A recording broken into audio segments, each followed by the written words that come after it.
Hey everybody, welcome to Pop Culture Philosophers. I'm Rockin Robbie Billups, and it's time for the weekly pop culture wrap-up.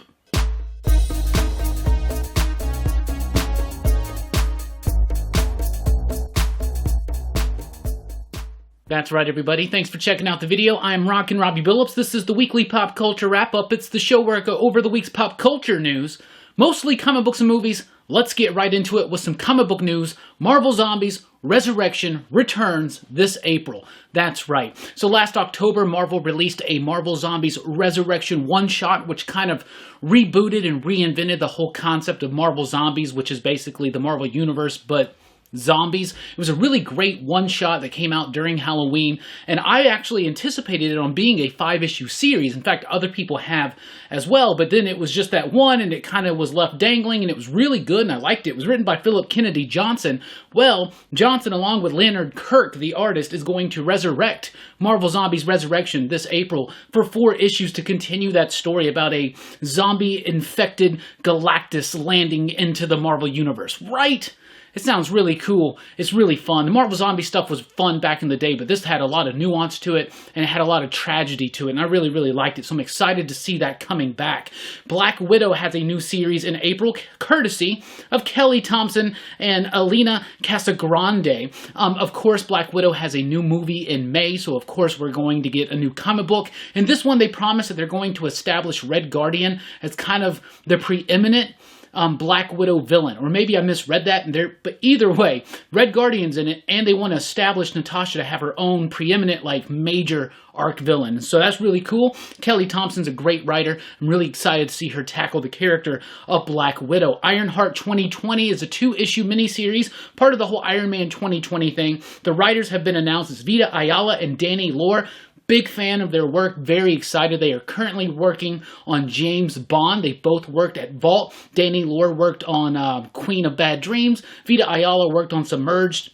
Ayala is also the writer right now on Morbius and the upcoming Children of the Atom book. Very excited about this. It's only 2 issues, but I'm excited to see Riri return for at least 2 issues of a solo adventure. She's turned into a fantastic character, especially in that last run by Eve L. Ewing. Fantastic stuff. Wind was just announced from Boom Studios. It's going to be 3 graphic novels of fantasy written by James Tynion IV with artwork by Michael Dialynas.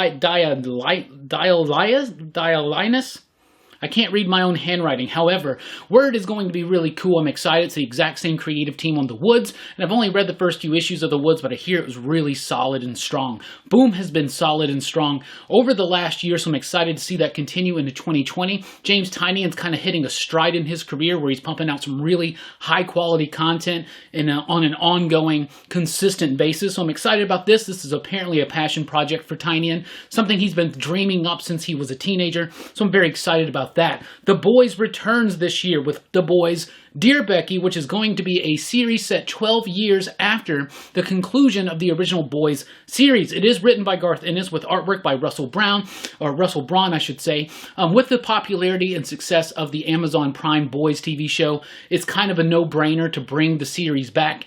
When it was going, people read it, people were aware of it, but it wasn't the huge phenomenon that it is right now. So that's really cool and very exciting for Boys fans. Rogue Planet is a new one announced from Oni Press. It releases in April. It's written by Cullen Bunn with artwork by Andy McDonald. I'm really excited about this one. Rogue Planet's going to be about this dude in space who, first of all, there's a rogue planet. That means a planet that doesn't have a solar system, doesn't have a star. It's just out there in interstellar space, just kind of doing its own thing. Maybe not interstellar, but intergalactic. Anyway, it's out there in space doing its own thing, not connected to any kind of particular solar system. So this is going to be about like a guy who's trying to go into this planet to salvage some stuff, to get some material or something that he can sell. But of course, if Cullen Bunn's writing it, it's going to be something spooky going on there. I'm also excited about Andy McDonald on the artwork there. It sounds really cool. And the Stephen King, Owen King book, Sleeping Beauties, gets the comic book treatment in a 10-issue series from IDW starting this April. It's going to be written by Rio Ewers and Allison Sampson on the artwork. So I've never read this book. We do have a copy in house, so maybe I'll check it out. I hear it's a good thing. It's there's this virus or some kind of something going around called the Aurora phenomena, and it's causing people to just fall asleep indefinitely, but only women. But then you have this one woman who doesn't fall asleep, and she comes out of the woods, and she's completely just there's like a path of carnage behind her or something like that. I don't know. It sounds really interesting. Haven't read the book, like I said, but I'm very excited for the comic book. The Obi-Wan show, has it been delayed? Lots of conflicting reports have been out there. I've sifted through the rumors. I've sifted through all the different news sites trying to figure out what exactly is going on with this Obi-Wan thing. It seems like Lucasfilm has decided there were some script issues on Obi-Wan that maybe, apparently, rumors are, now this is all just rumors, so don't necessarily quote me on this stuff, but apparently it was going to be about Obi-Wan kind of being a mentor to a young Luke Skywalker. They thought the script kind of mirrored a little bit of the Mandalorian story, so they really wanted to retweak that. Other people had said that it was canceled, but it's not canceled. It just got postponed. Ewan McGregor confirmed that himself, says it's still going to go into production, possibly now in early of 2021 rather than summer of 2020. Also, rumors are saying that it went from 6 episodes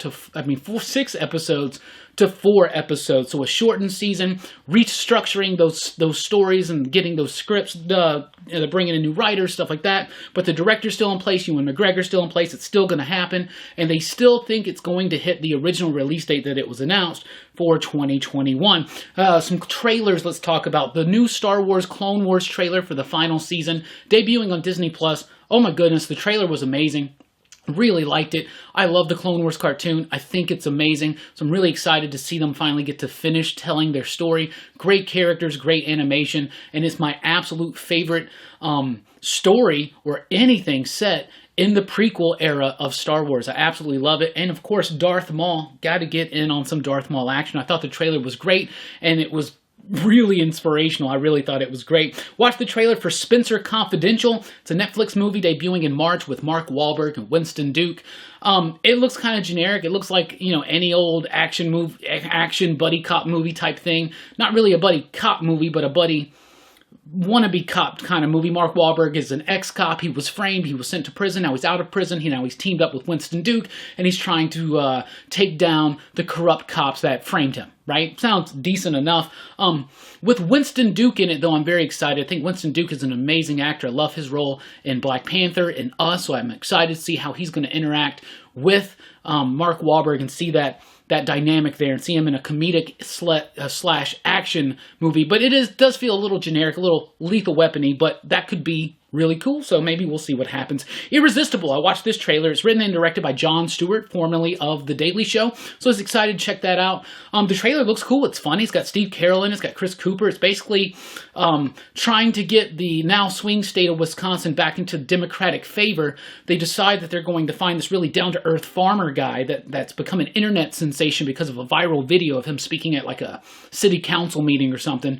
They're going to convince him to run for mayor of this town and kind of start the domino effect of being able to take back control of Wisconsin. It looks really funny. It's written by Jon Stewart. I love Jon Stewart's way that he can throw in things like politics, but he pokes a lot of fun at it on all sides, and I really like that. Steve Carell, he's a great actor. He's a great comedic actor. The trailer looked fine, looked okay.